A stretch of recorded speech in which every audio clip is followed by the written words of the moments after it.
সবাই কেমন আছেন? আলহামদুলিল্লাহ, আপনি কেমন আছেন? ইন্নাল হামদুলিল্লাহ ওয়াস সালাতু ওয়াস সালামু আলা মান লা নাবিয়্যা বা'দা।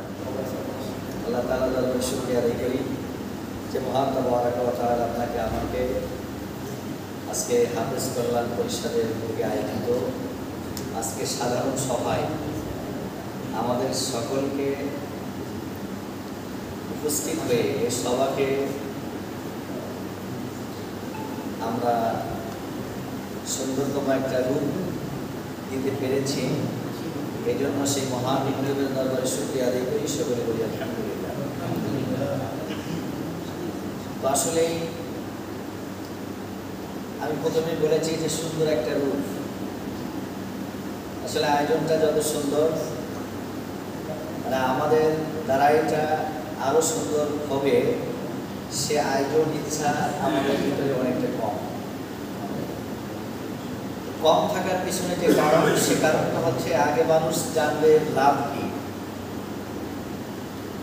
এবং এর লস কি।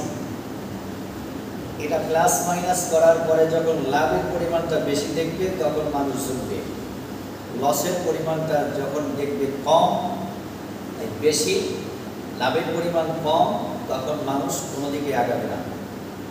সেটা হোক তার বিকালের সময়টা যদি একটা চায়েরও সময় হয়, ফ্রি সময় পার করার জন্য সেই সময়টা আগে প্রভাব করবে এটা আমার জন্য লাভজনক।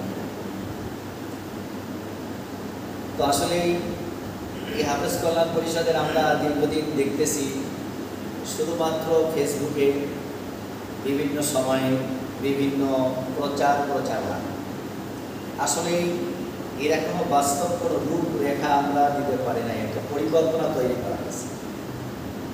আজকে যাদেরকে দাওয়াত দেওয়া হয়েছে তারা আমরা জানি না যে আসলে পরিকল্পনা কিভাবে তৈরি করা হবে, সামনে কি করতে হবে কি করতে হবে না। এটা আসলে আজকে আপনাদের প্রতি প্রত্যেকের একটা মতামত।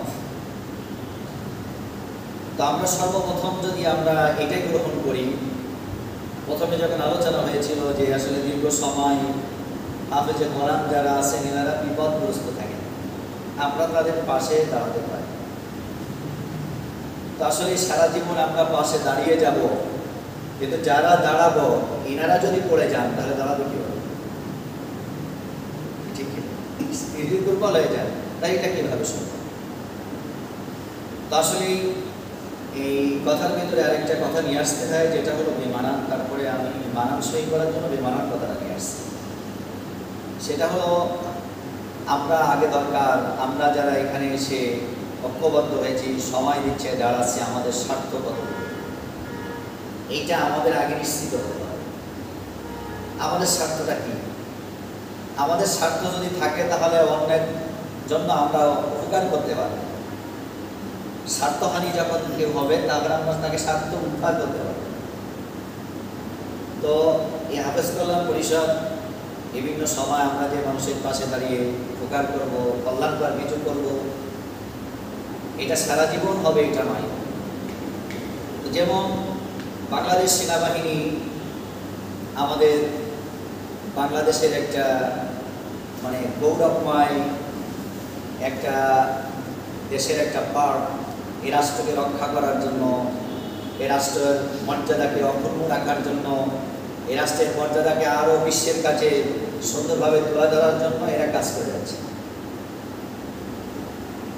এরা কাজ করে যায়, কিন্তু এদের যখন শক্তি কমে আসে তখন এদেরকে আর রাখে না।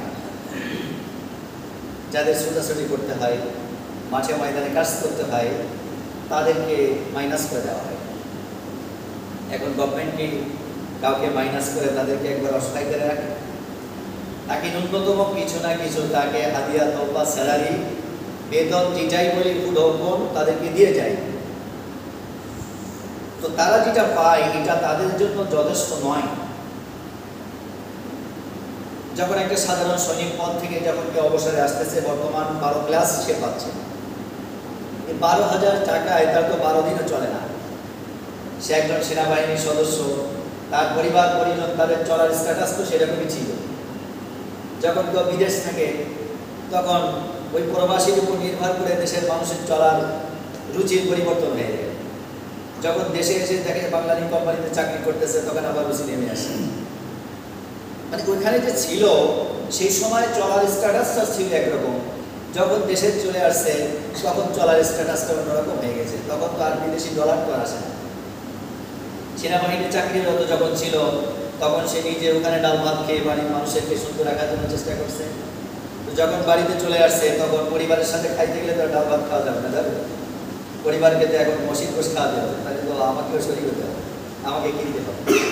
তো আসলে আমরা আমাদের জায়গা থেকে আমরা যে আসলে এই যে হাদিয়া তোফা নিয়ে আমরা কাজ করি, আমরা সমাজের যে কাজগুলো করতেছি বহুমুখী আমাদেরকে কাজ করতে হয়।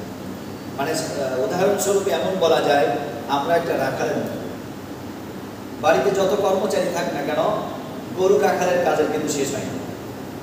ও সকালবেলা উঠে আসার সাথে সাথে তার নির্দেশনা কি থাকে, তুমি গরুগুলো আগে এখান থেকে আলাদা করো, বিলে ছেড়ে দাও। এবার সে যখন বাসায় ছেড়ে দিয়ে ফিরে আসে তখন এই বিলেতে যখন নিয়ে যায় তখন বিলে যারা নাঙ্গল চাষ করতেছিল এরা কি বলে, দ্রুত ভাত নেয়, এই কমান্ড ফলো করতে হয়। বাসায় আসার সাথে সাথে বলছে যে ওরা ভাত নিয়ে যাওয়ার কথা বলছে, তো বাসার যিনি রাঁধুনি আছে সে বলে গামলাটা দ্রুত ধুয়ে নেয়। আসলে গামলা ধর ডিউটি ওর, ভাত নিয়ে যাওয়ার ডিউটি কি ওর। নিয়ে আসছে, নিয়ে যাওয়ার পরে নিয়ে গেছে, নিয়ে যাওয়ার পরে এবার বলছে যে গরুগুলো হাল চাষ করতেছে আমি একটু দেখো, আমরা খেয়ে নিই। খাওয়ার পরে কি বলছে ওইগুলো আবার খেদাই নিয়ে আসো, নিয়ে আসছে। এবার বলছে যে আমরা তোর গরুগুলো একটু ভাড়া দিচ্ছি, যে আবার এই থালাবাটিগুলো নিয়ে যায়, আবার দুপুরে খানা নিয়ে। এইভাবে আবার সে আসছে, আসার পরে আবার সে গরুগুলো দেখছে, আবার বাসায় নিয়ে গেছে, আবার উঠাইছে। উঠানোর পরে এবার যে আনুষঙ্গিক বাসা ছোটখাটো কাজ ছিল তাকে করতে গেছে। ও জানে যে আমি একজন গরু রাখাল, আমার কাজ হলো গরু রাখবো, বাহির করবো, নিয়ে যাবো, আনবো, তার মাঝে অনেক কাজ করতে হয়েছে।